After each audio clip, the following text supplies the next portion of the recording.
Olá, meu nome é Nice e sejam bem-vindos a mais um áudio aqui para o canal. E hoje nós teremos o capítulo 5 e 6 do livro Ícaro Redimido. Mas, antes de eu começar, já vou deixar um tempinho para vocês deixar seu like, se inscrever no canal se ainda não for inscrito, compartilhar, comentar. Isso faz com que o YouTube indique mais o meu canal e faz com que chegue esse conhecimento a mais pessoas, certo?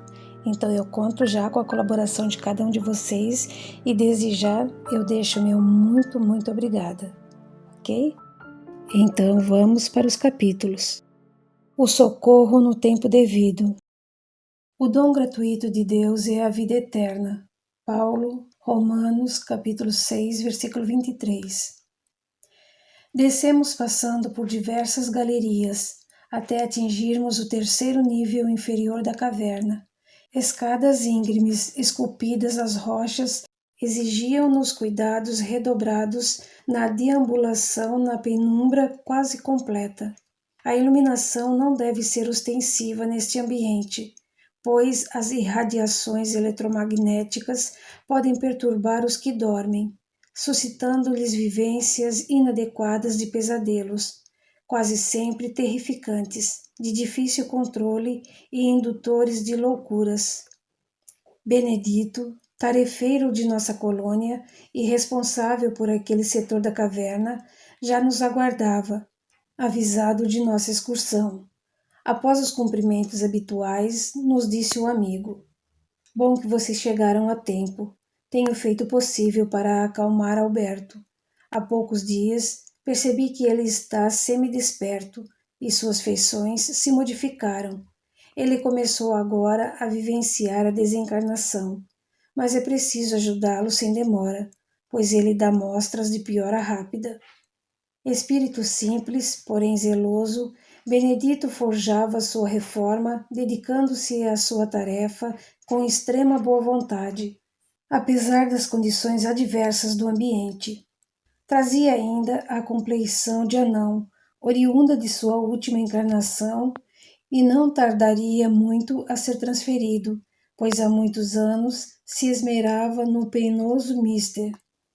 Seguimos o amigo que se locomovia com destreza na penumbra, caminhando sem titubear por intrincados labirintos até estacionar diante de pequena gruta, escondida em estreita reentrância de rocha, mergulhada em completa escuridão. Heitor conferiu rapidamente a identificação afixada na entrada, embora sua aguçada percepção espiritual não necessitasse disso, mas em obediência às normas da direção da caverna, pois alguns colaboradores podem se equivocar, perturbando enfermos que não se acham preparados para o procedimento visado. Ao penetrarmos, acionamos pequeno aparelho de iluminação portátil, de tonalidade azulada, adequada neste momento, focalizando o aflito amigo a quem iríamos socorrer como possível.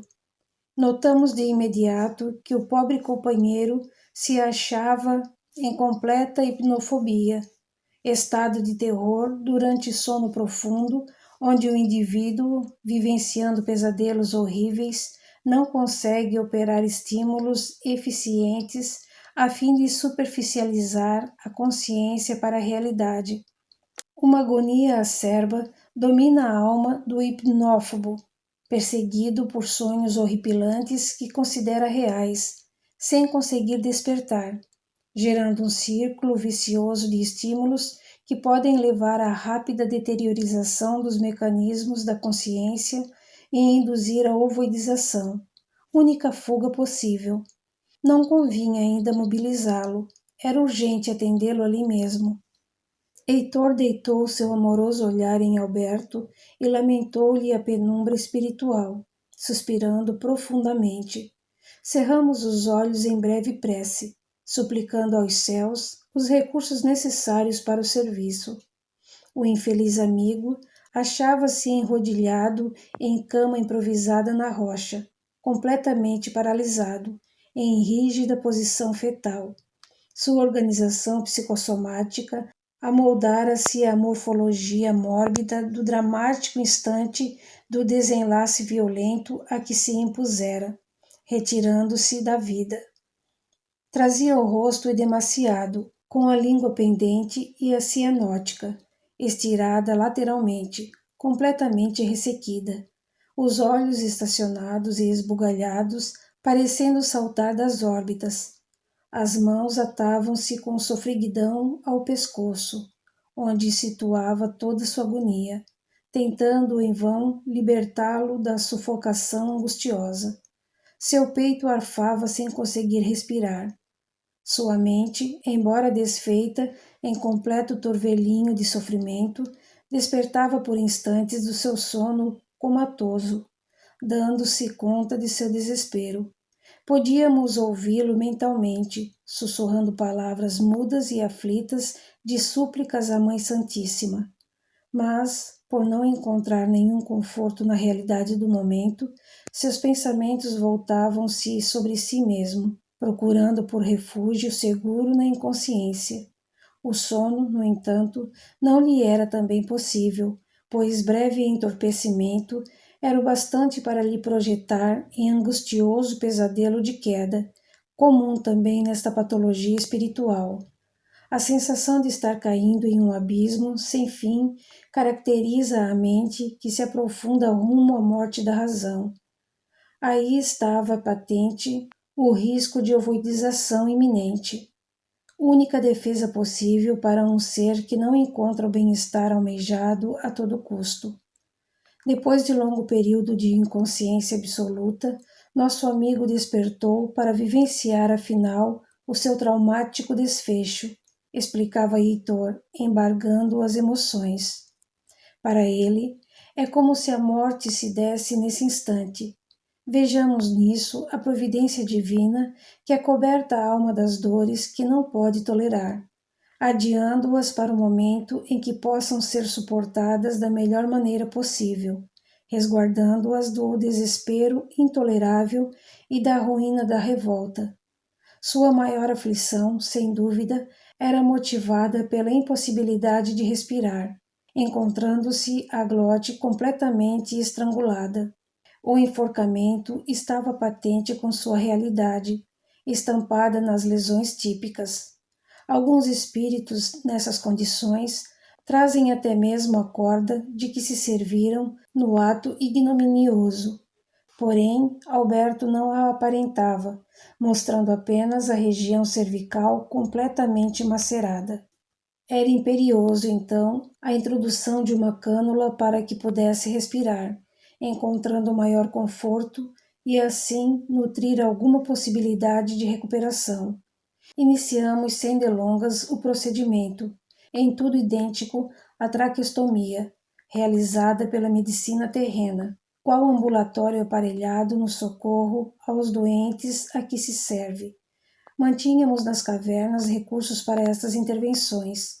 Em breve, um prolongado sibilo deu mostra de que Alberto podia respirar, enchendo a longo hausto os pulmões arfantes. De imediato, sua musculatura relaxou-se pela veiculação de maior taxa de oxigênio na circulação. Sua mente, enfim, se embriagava de ar após muitos anos de escassez, fazendo-o finalmente desfalecer. Heitor manipulou recursos magnéticos a seu favor, tranquilizando-o por completo, acomodando-o em um sono repousante, sem sonhos, ativando as conexões ascendentes dos núcleos da RAF e os neurônios do locus cerúleus. Seus precários centros vitais esmaecidos revitalizaram-se momentaneamente de pálida luz azulada, provocando-lhe o afrouxamento dos membros. Agora podia ser transportado com segurança para um atendimento mais eficaz em nossas enfermarias, em Portais do Vale. A ameaça de ovoidização fora superada de imediato, e com tratamento mais adequado, tínhamos chances de trazê-lo à nossa realidade, embora muito ainda se necessitasse fazer a seu favor. Agradecendo ao Senhor a oportunidade do serviço e deitando-o em nossa maca, iniciamos a viagem de volta à nossa colônia. Não era ainda o momento para conhecermos mais de perto o drama desse infeliz. Sequer sabia se o teríamos sob nossos cuidados, de modo que me calei no interesse de adentrar em sua história. Adelaide, naturalmente, endereçava-me mudos questionamentos, mas sinalizava-lhe com o olhar que aguardasse com paciência. Heitor apenas nos informava que há aproximadamente 3 anos ajudara a depositar Alberto naquela mesma gruta, quando ainda participava das caravanas de socorro em atividade no vale. Ali permanecera em sono profundo, na mais completa inconsciente durante esse tempo, e somente agora entrava de fato na vivência traumática da morte, período até mesmo curto se comparado à média dos que permaneciam ali, pois os espíritos submetidos a esse tipo de patologia podem estacionar por décadas, atados ao sono restaurador da consciência perdida, e sabiamente tratava-se de um tutelado seu ou de outros espíritos superiores, pois sua prontidão em socorrê-lo parecia corresponder aos interesses de esferas mais altas. Importante considerar que se as inter-relações no mundo dos espíritos baseia-se em favores e em intervenções facilitadas, como no plano dos encarnados, esses favores obedecem sempre à lei do merecimento e não atendem aos propósitos ilícitos dos valores humanos, comumente fundamentados em desideratos egoísticos, de natureza política ou monetária. Não se atiram pérolas aos porcos. Ensina-nos o Evangelho. Por isso, antes de acionar as benesses de uma assistência espiritual orientada, é preciso resguardar a condição de merecimento do socorrido, que, se não as detiver, não será objeto delas. Assim é que seguíamos transportando nosso amigo, cientes de que chegara sua vez, embora uma multidão de necessitados agonizasse ao nosso derredor, sem que pudéssemos atendê-los prontamente, antes que os seus dias fossem contados. Percebíamos ainda que Alberto não maculara seu destino com grandes feitos de maldades, e por isso não contava com perseguidores implacáveis atormentando-lhe o coração na requisição de vinganças. Dava mostras de ter sido vítima apenas de si mesmo, o que lhe facultava facilidades no atendimento. Quando os laços do ódio se imiscuem nas grandes tramas humanas, as enfermidades que geram na alma são de tamanha gravidade que não encontram solução na erraticidade, requisitando a contribuição de sucessivas reencarnações para que a real cura se instale no campo do espírito. Há uma lei que confere benefícios segundo méritos, funcionando inexoravelmente em todas as paisagens da alma humana, e diante dela temos que submeter nossos interesses exclusivistas, sempre prontos a burlar todos os limites. Por isso, muitas vezes, em operações de resgates, temos que entregar à própria sorte desventurados companheiros, atados pelas recíprocas inimizades, até que as exigências de vingança das vítimas do ontem, vertidas em verdugos do hoje, se esgotem no tédio dos dissabores ou na inconsciência de seus protagonistas. Somente as grandes dores sanam os grandes males, e nestes casos, os sofrimentos atrozes são os únicos recursos da misericórdia divina em favor dos inconsequentes. Não havia tempo para o repouso, mesmo breve, pois devíamos voltar antes que anoitecesse. No retorno, nossos passos seriam mais lentos e à noite as dificuldades no vale são maiores. Os malévolos, habituados às sombras intensas, colocam-se mais à vontade e dispostos a perturbar aqueles que trabalham, exigindo-nos maior vigilância. Ademais, transportando os socorridos, temos que tomar cuidados redobrados para não chamar a atenção de espíritos levianos, que se aproximam para averiguar se o que levamos representa para eles algum interesse. Caso suspeitem que sim, podem se dispor a disputar conosco o assistido, como se tratasse de mera carga de interesses mercantilistas.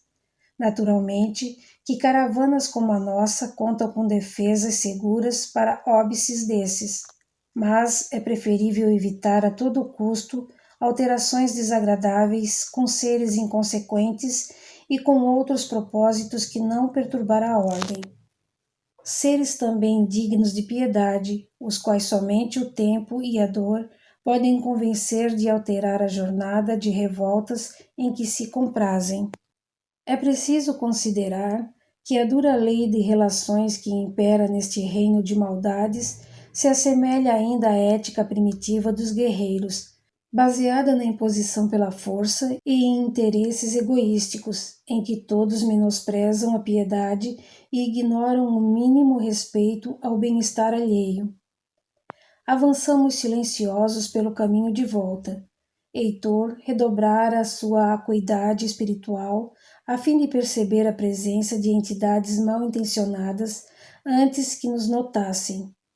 Apenas por 2 vezes tivemos que nos ocultar de transeuntes errantes, e felizmente nosso trajeto se fez sem maiores incidentes. Em breve podíamos respirar aliviados ao avistarmos de longe o sinalizador que marcava a presença dos portões de nossa colônia.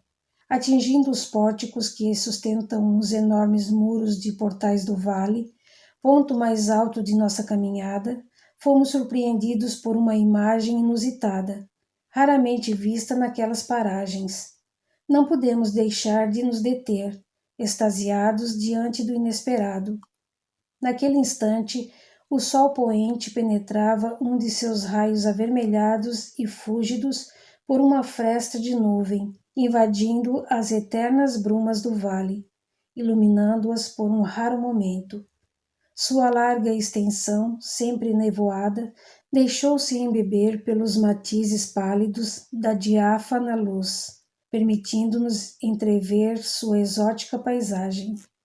Picos íngremes, como farpas imensas, vestidos de névoas esbranquiçadas e planícies estiradas ao longe, cobertas de mantos leitosos, desdobravam-se diante de nossos atônitos olhos, como nunca havíamos visto.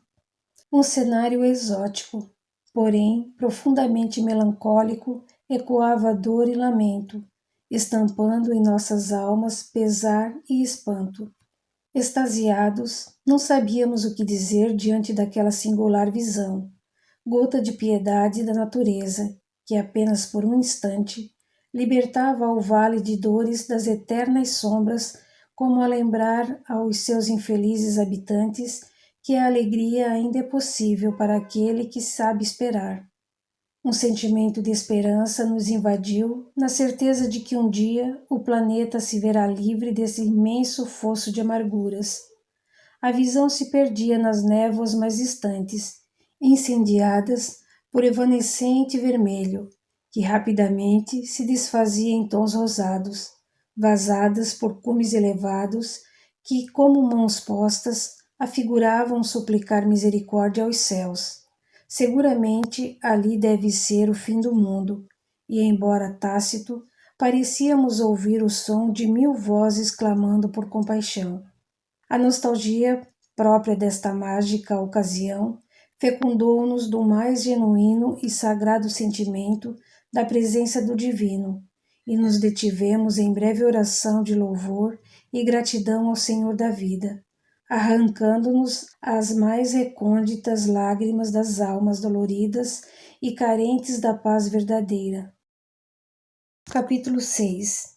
Fisiopatologia da autodestruição. Em verdade vos digo que todo aquele que comete pecado é escravo do pecado. Jesus, João, capítulo 8, versículo 34.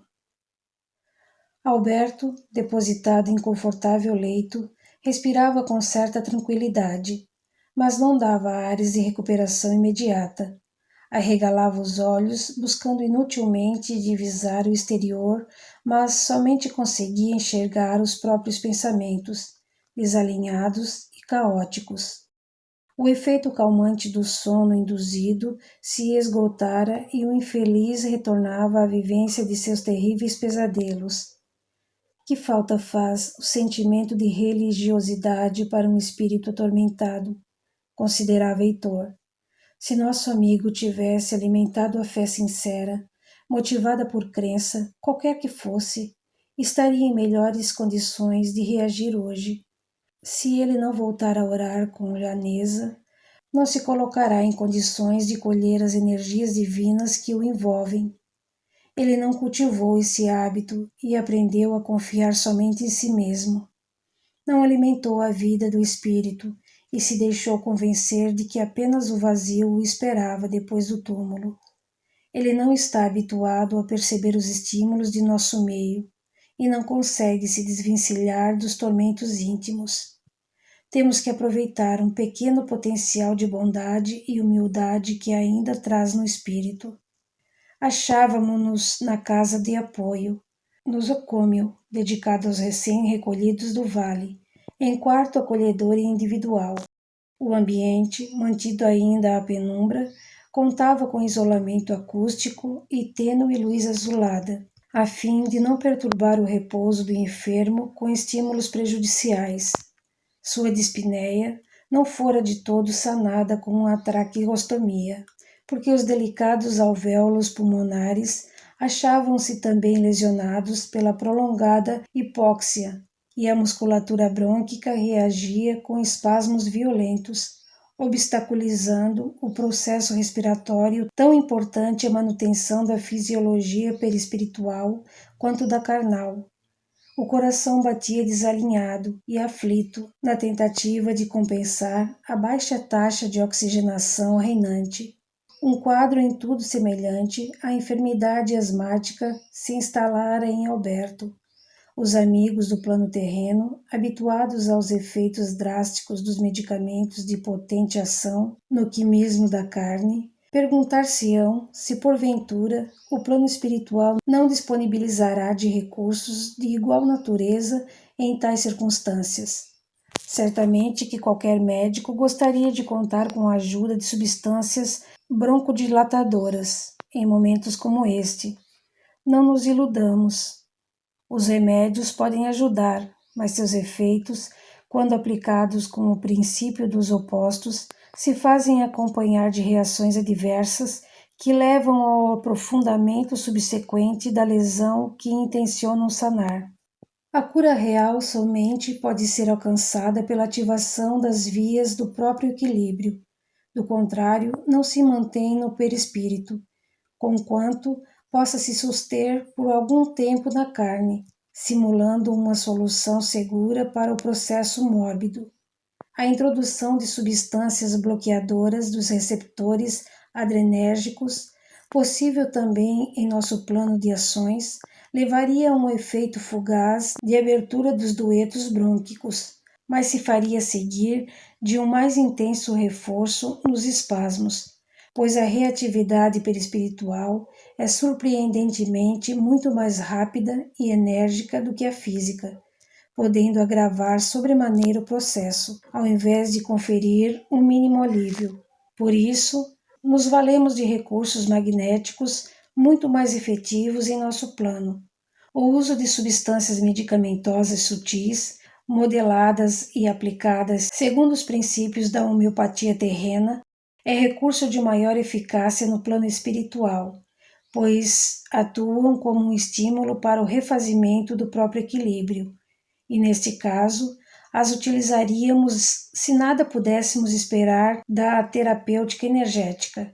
Os amigos inscientes do espírito certamente estranharão nossas afirmativas, considerando que estamos materializando sobremaneira o ser desencarnado, mencionando detalhes da fisionomia comum à carne. A estes, lembramos que o espírito, no plano em que nos manifestamos, ainda se serve de um organismo em tudo semelhante ao corpo físico, possuindo a mesma tessitura celular e o mesmo arranjo de órgãos com funcionamento exatamente idêntico. Os detalhes da conhecida anatomia humana se aplicam perfeitamente à anatomia perispiritual, por serem em tudo análogos. Essas estruturas funcionam em íntima conexão com o espírito, formando com ele uma unidade indissolúvel, e por isso irão refletir sempre, em forma de desorganizações estruturais ou funcionais, uns mínimos desequilíbrios. Desorganizações estas, no entanto, muito mais evidentes e consistentes no perispírito, por ser este um veículo de maior maleabilidade do que o do corpo físico. O cérebro, sede de nossa unidade substancial, a mente, sendo a estrutura mais importante e mais complexa da nossa organização, é o palco imediato desses desequilíbrios, onde se manifestam de forma mais incisiva e mais drástica. O perispírito, por isso, trabalha sabiamente a fim de desviar dele estas perturbações, depositando-as, como possível, em regiões mais superficiais de nossa unidade. Faz assim adoecer, a fim de resguardar o máximo de equilíbrio para o psiquismo e seus apurados instrumentos de manifestação. Desse modo, toda enfermidade superficial é uma defesa da mente, e se o corpo adoece, o faz sempre para proteger a integridade do espírito. Quando, no entanto, o processo mental se avulta sobremaneira, não há como impedir que os próprios pensamentos desalinhados firam a delicada tessitura do encéfalo em forma de distúrbios funcionais e lesões neuronais.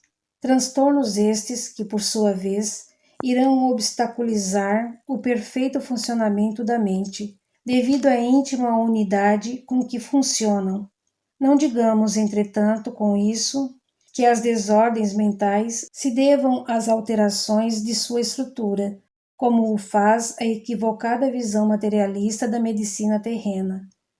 Heitor operou novamente delicadas intervenções no campo mental de Alberto, de onde, na verdade, partiam as excitações nocivas para a manutenção de seu mórbido estado orgânico, mas com poucos resultados atenuantes. Era preciso empregar outros meios de alívio, pois, do contrário, nosso assistido iria iniciar, sem dúvida, o processo de encistamento da consciência. O nobre amigo, no entanto, necessitava deixar-nos e nos confiou a guarda do tutelado. Estava convencido de que a misericórdia divina se faria presente através de nossos modestos recursos e despediu-se, agradecido e contente pelos resultados até então alcançados. Não antes, naturalmente, de comprometer-se a nos ajudar no que fosse possível, pois estaria acompanhando de longe o seu tratamento, enviando todos os esforços necessários à sua recuperação. Retornaria nos momentos devidos para nos orientar no que fosse preciso. Assumimos naquela hora a tutela de Alberto. Adelaide, colocando-se ao meu lado, dava mostras de que dividiria comigo a responsabilidade e que juntos conduziríamos o seu processo de recuperação. Ela se admirava, no entanto, de Heitor ter partido sem nos esclarecer alguma coisa de sua história e nem sequer nos orientar quanto às providências a serem tomadas no cruciante instante. Esclarecemos que Heitor apenas dava mostras de plena confiança em nossa atuação, deixando-nos inteiramente livres para tomar as decisões que julgássemos cabíveis. Sabia que iríamos mobilizar todos os recursos para a condução do tratamento e colocando em nossas mãos todas as decisões que o caso demandava. Evadia-se humildemente, evitando nos roubar os méritos do sucesso se porventura o obtivéssemos. Atitudes assim se encontram entre almas nobres que não enxergam no outro o serviçal inútil que somente faz o que se lhe manda, anulando-lhe a capacidade de autorrealização no serviço. Certamente que ele estaria vigiando nossas ações e não se eximiria de intervir caso adotássemos procedimentos errôneos que viessem a prejudicar o seu tutelado. A sós, diante do amigo que sofria, de pronto nos interessamos pelo seu drama. Despertou-nos o desejo de conhecer-lhe o passado para melhor ajudá-lo, No entanto, não era ainda o momento, pois Alberto caminhava para a ovoidização e era preciso adotar providências mais urgentes. Posteriormente, caso fôssemos bem-sucedidos, então seríamos convocados a penetrar em sua intimidade com maior precisão a fim de conduzi-lo a um efetivo restabelecimento. Ofegante, o infeliz reassumia a posição fetal, como se recolhesse em si mesmo. A desvitalização perispiritual nos mostrava a incapacidade de resposta eficaz aos estímulos energéticos ou mesmo aos medicamentos de que dispunhamos. Seus membros enrijeciam-se e os movimentos oculares rápidos demonstravam a imediata reentrada nos pesadelos cruciantes. Convidamos Adelaide a um exame mais minucioso do enfermo, a fim de adotarmos as providências cabíveis. O quadro configurava todos os efeitos da doença autodestrutiva, ainda intensamente atuante, e aproveitamos o ensejo para detalhá-la para a amiga, interessada em aprender para melhor servir. Vejamos, Adelaide, disse-lhe, procurando envolvê-la no interesse pelo estudo. A que ponto pode a louca desventura do autoextermínio conduzir o ser? Observamos a completa desorganização de nosso suicida, a fim de compreendermos com mais detalhes a sua fisiopatologia. Sei que são velhos hábitos da nossa medicina, que parecem atender muito mais à curiosidade do que ao sincero desejo de ajudar, mas certamente conhecer primeiro é o caminho para se melhor interferir depois. A autodestruição opera graves danos à organização perispiritual, sobretudo nas delicadas estruturas encefálicas, onde induz suas lesões mais importantes.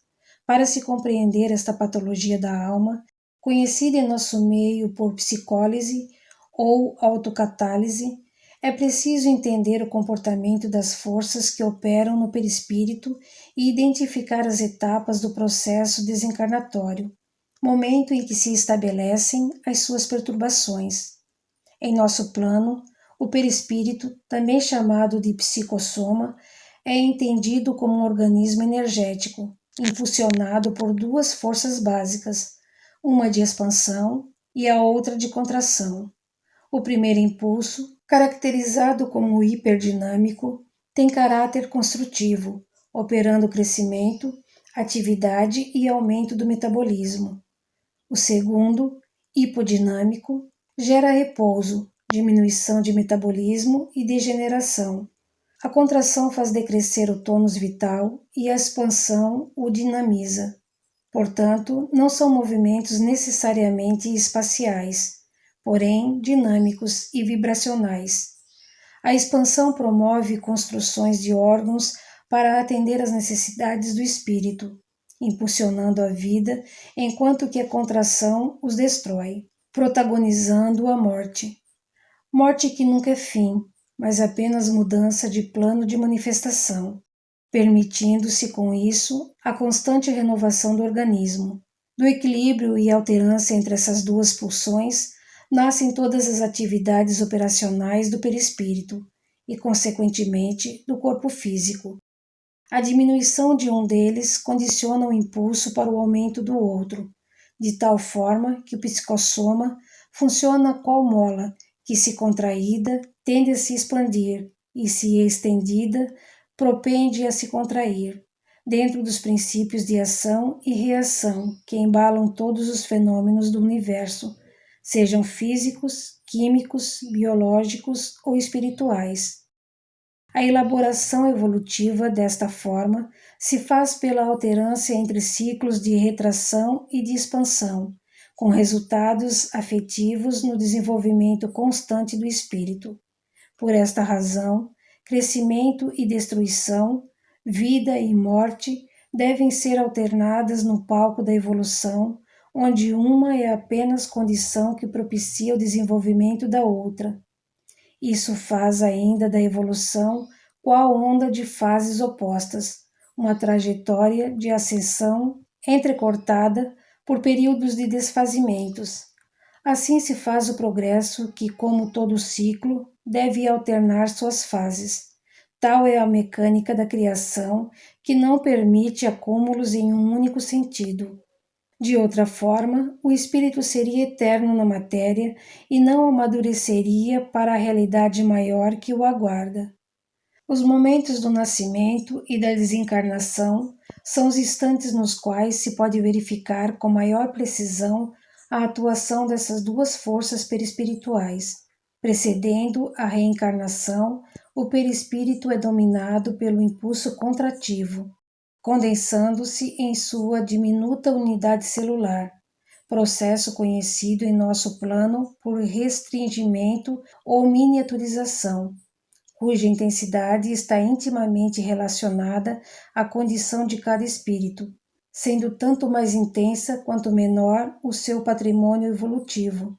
Ao entrar em contato com a carne, abraçando um óvulo fecundado, o perispírito deflagra o movimento oposto, expansionista, realizando-se com impressionante desenvoltura a rápida expansão da maturação embrionária. O impulso de contração, no entanto, não está por completo detido, mas segue impondo ritmos e pequenos retrocessos ao organismo, induzindo-o a destruir momentaneamente o que fez, mas apenas para se refazer, movimento chamado de caiabolismo. O impulso expansionista predomina nitidamente, realizando-se o crescimento orgânico, movimento denominado pelos fisiologistas de anabolismo. Dessa forma, o metabolismo orgânico se compõe de uma fase de crescimento, a anabólica, interposta por uma outra de destruição, a catabólica.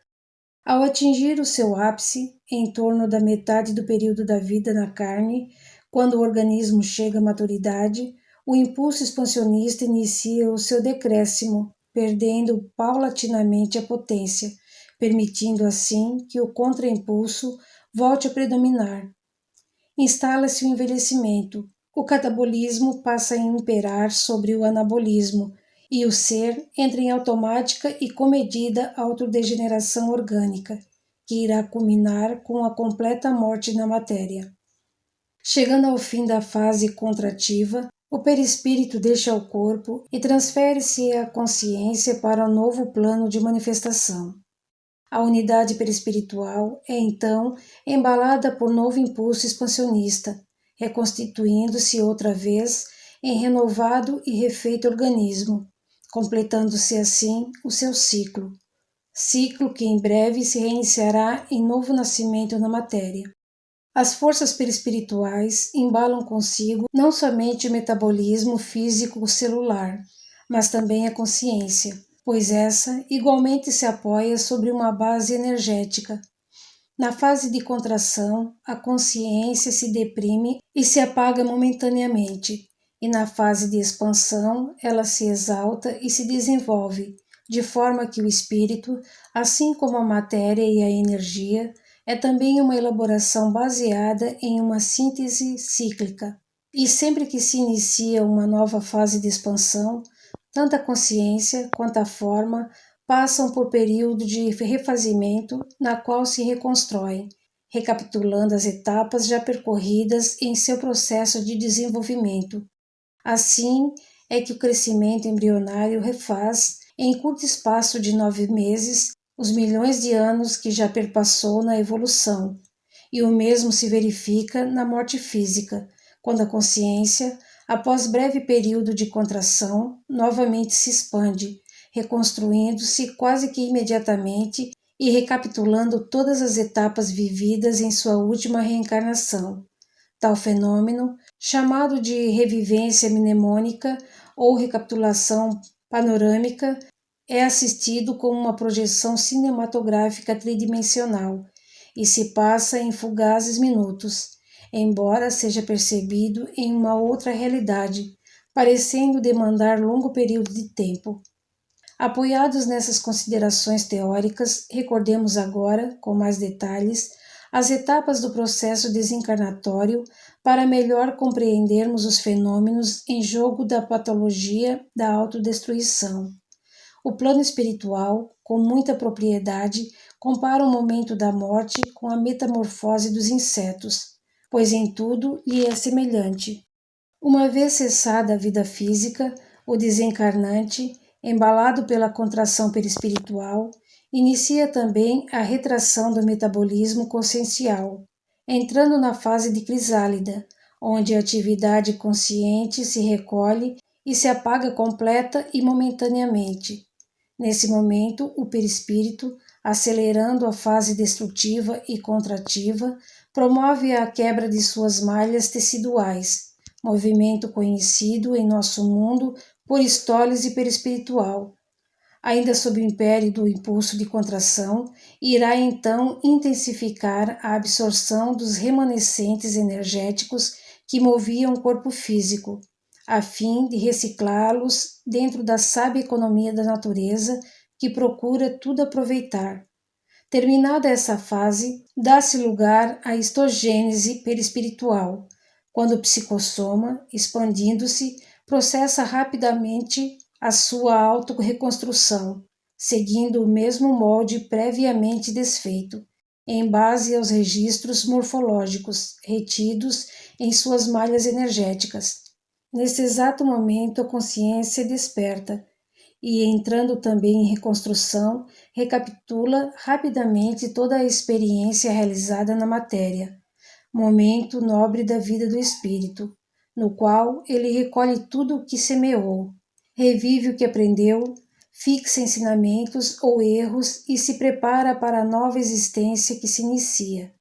Em seguida, finalmente cai a consciência em novo sono revitalizador para despertar logo mais, ativa e reconfortada, encetando a rica vida espiritual.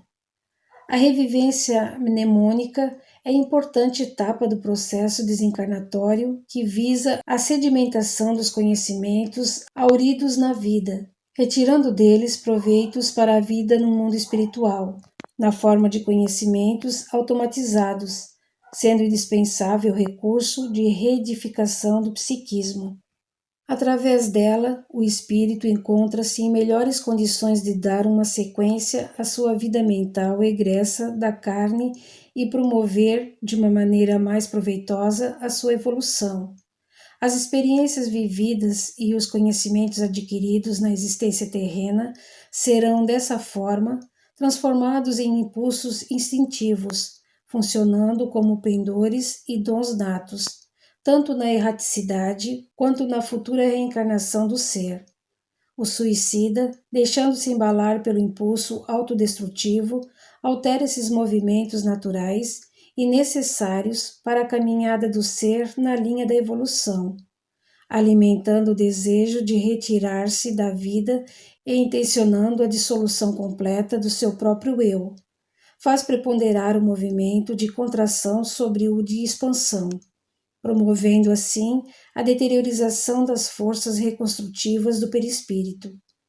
Deste modo, pode-se compreender todo o desenvolvimento de fisiopatologia envolvida na autocatálise. Como o perispírito é sumamente muito mais sensível às ações da mente do que o corpo físico, refletirá de forma instantânea e intensa os profundos desequilíbrios oriundos da psicólise. E será ainda no momento da desencarnação que essas alterações far-se-ão sentir de modo mais proeminente, deixando depois suas marcas indeléveis registradas em disforfias perispirituais atípicas. As etapas naturais da morte não se completam eficazmente no suicida, embalado por intenso fluxo antivital. A estólise perispiritual é acelerada e a histogênese é extremamente enfraquecida. A contração da consciência é tal que, obnubilando-a, não permite o semidespertamento para dar lugar à revisão mnemônica. A assimilação dos eflúvios vitais remanescentes do corpo físico não se conclui, de forma que o cordão fluídico, por onde trafegam os impulsos comunicantes entre este e o psicossoma, permanece ativado, unindo ambos em fortes liames e fazendo com que os fenômenos da decomposição sejam sentidos pelo desencarnante, e mesmo que os trabalhadores do desligamento sejam bem-sucedidos nessa separação, estaciona-se a histogênese na conformação do momento da morte, retendo, por isso, de modo vivo, todos os processos traumáticos a que o corpo físico fora submetido. De acordo com a fixação do suicida em um desses momentos, determina-se o tipo de patologia perispiritual predominante. Alberto fixara-se na paralisia da histogênese perispiritual e não efetivara o despertamento da consciência. A histólise não se detivera e ainda operava-se a retração perispiritual. Seu psicossoma, por isso, mostrava-se completamente desvitalizado, moldado na aparência física do momento da desencarnação e com a consciência completamente bloqueada. A revivência mnemônica não se estabelecera e o impulso de reconstrução fora completamente inibido, revolvendo-se o infeliz em adiantado contra-impulso vital, embalado pela doentia vontade de não viver. Permanecera em completa inconsciência, sem dar mostras de nenhuma atividade mental por longo período, até que finalmente despertara para a vivência de pesadelos, não conseguindo manter-se desperto na dura realidade em que se projetara. Apreciando a complexa patologia da psicólise, o homem encarnado poderá melhor ajuizar-se quanto à gravidade de suas levianas ações ao acelerar as forças destrutivas de sua alma, não somente engendrando o suicídio consciente, mas se permitindo agredir de forma insciente e inconsequente pelo abuso de substâncias tóxicas de toda a natureza que lhe facultem, nos prazeres fugazes, a fuga de suas insatisfações, em que pesem todas as condições adversas que obstaculizem a plena concretização da felicidade na terra. Nada justifica a louca desventura de se auto-aniquilar, pois as drásticas consequências do ato perdurarão por prolongados períodos, quando o autocida terá que conduzir a reconstrução de si mesmo em longa jornada de dores e refazimentos, perturbando sobremaneira a sua carreira evolutiva, entretecendo-a de agruras ainda maiores do que aquelas de que intencionou fugir. Tocamos a fronte do moribundo com nossas destras, a fim de ouvirmos os seus pensamentos e inteirarmos-nos de suas necessidades imediatas. A desorganização da estrutura mental era assustadora, e de imediato percebemos vibrações enegrecidas alargando-se como um manto lamacento, recobrindo toda a delicada tessitura neuronal dos lobos frontais, estendendo-se pelo sistema límbico. As meninges, delicadas lâminas defensivas do sistema nervoso central, tentavam desesperadamente recolher essa substância tóxica, concentrando-a em si mesmas. São as energias do pessimismo, da angústia e da negação de todo o potencial divino depositado em nosso espírito. Acrescentava, diante do espanto da amiga, essas forças degradadas, geradas e alimentadas por uma doentia vontade destrutiva. Caracterizam um processo depressivo de longa duração, Adelaide. Alberto mostrava ter vivenciado prolongado período de autodesvalorização, promovendo com isso a destruição das forças espirituais que sustentam a consciência.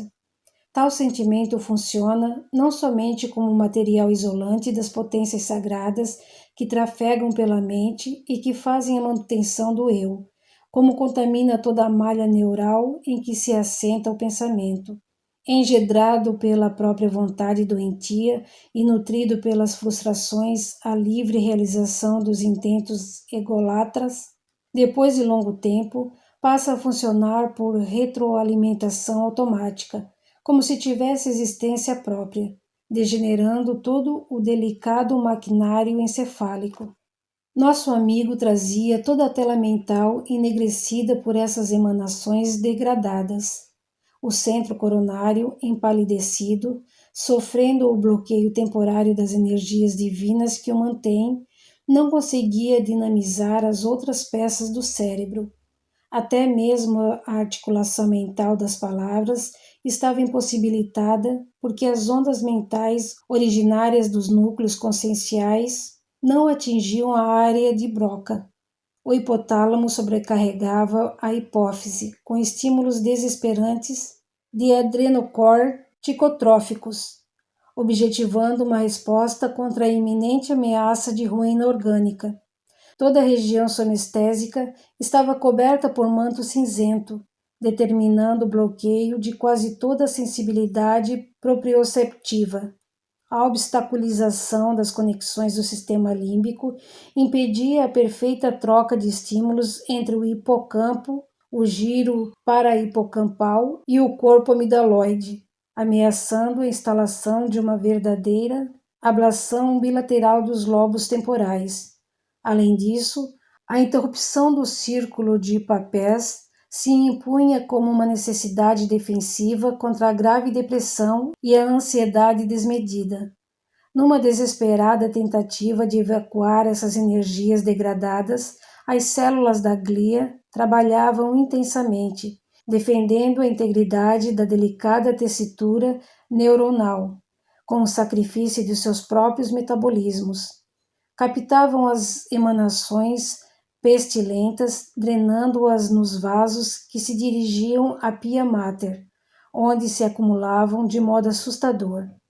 As meninges se entumeciam, prenunciando os mecanismos que levam, em etapas posteriores, ao aparecimento de processos infecciosos, quando os bacilos patogênicos, verdadeiros lixeiros dos sistemas biológicos, são chamados também para colaborar com a drenagem vibratória, em suas etapas derradeiras.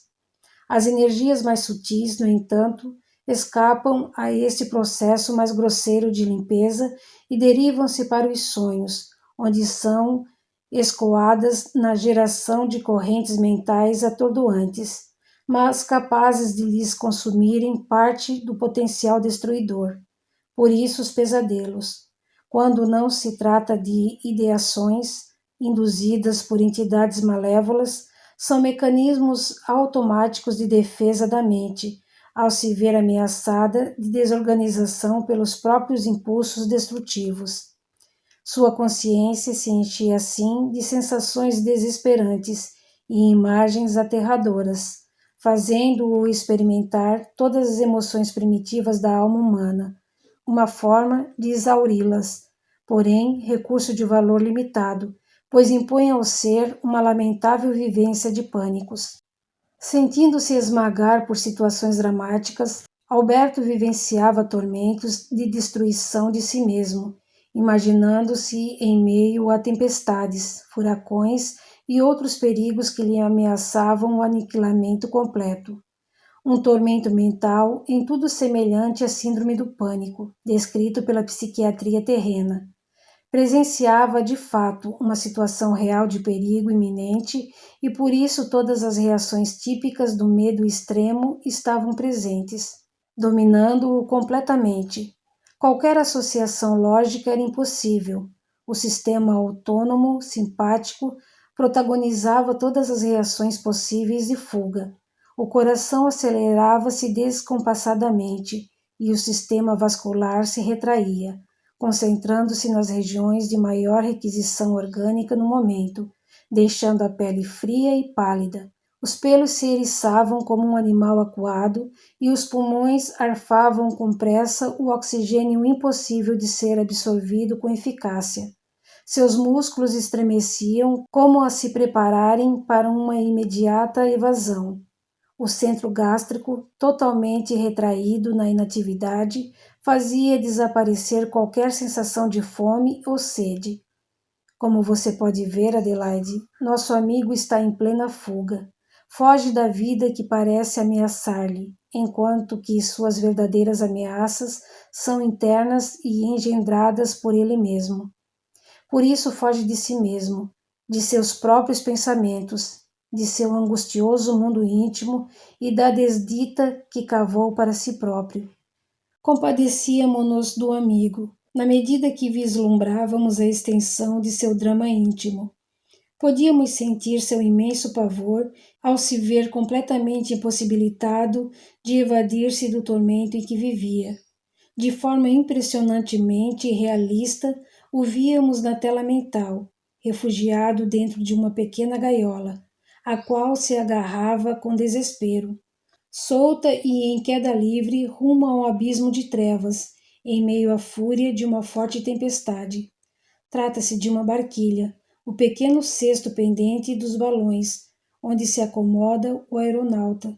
Ela, no entanto, desprendeu-se de seu apoio aéreo e está caindo no vazio.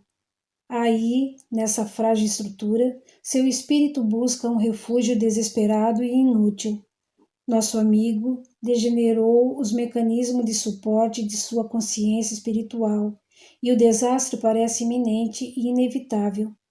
A defesa segura somente se faz mediante a completa desestruturação dos mecanismos que sustentam o eu na massa neuronal, fazendo-o retroceder às etapas primordiais da organização mental, mergulhando-o na completa inconsciência. A qualquer momento, ele irá ultrapassar os limiares das atividades consciencial e estará irremediavelmente incistado na pseudomorte ovoidal. Nós o perderemos, Adelaide, se não agirmos com urgência. Sua permanência no plano espiritual não mais se sustenta. Seu mundo orgânico, perante tamanha desorganização, não irá resistir por muito tempo. Somente a reencarnação. Sim, Adelaide, somente a reencarnação. Continuei-lhe o pensamento. Ou várias reencarnações em condições precárias poderão proporcionar-lhe o refazimento do espírito, no exercício paciente de novas e dolorosas experiências de vidas. Sua trajetória evolutiva será reconstruída, ainda assim com graves danos às suas conquistas atuais, que praticamente se perderão. A memória de suas últimas experiências na carne será desfeita quase por completo, tornando-se de difícil acesso, por se verem resvaladas para os porões ocultos do subconsciente. Pouco proveito oferirá ele de suas últimas e preciosas lições de vida. Trata-se de um grave dano ao espírito, minha amiga, um dos quadros mais lamentáveis que se pode presenciar em nosso plano. Vemos, no entanto, que, embora sua mente não consiga articular palavras, seu coração irradia uma silenciosa e desesperada súplica a Deus, seu último refúgio. Esses sentimentos sustentam o seu sistema circulatório, apesar do caos orgânico, dotando-lhe de alguma capacidade de reação. Aí reside um pequeno potencial de resposta que temos de aproveitar, agindo rapidamente. Resta-nos ainda um último recurso. Vamos recorrer à embrioterapia sem demora. Não há outro caminho. A janela deixava-nos entrever os alvores da aurora prenunciando um novo dia, ofuscando com miríades de matizes pálidos o manto de estrelas que rapidamente se esmaecia no veludo purpúreo da abóboda celeste. O encanto do momento ensejava-nos a presença do divino e recolhemo-nos em sentida prece ao Senhor da vida, para que nos ajudasse a realizar algo em favor daquele desventurado suicida. Nossos corações se inundaram de sentimentos elevados, que, recaindo sobre ele, o apaziguaram momentaneamente. A fim de prepará-lo para a breve incursão na carne, acomodamo-lo na câmara de restringimento, disponível para esse fim, e, sem demora, demandamos o departamento de embrioterapia.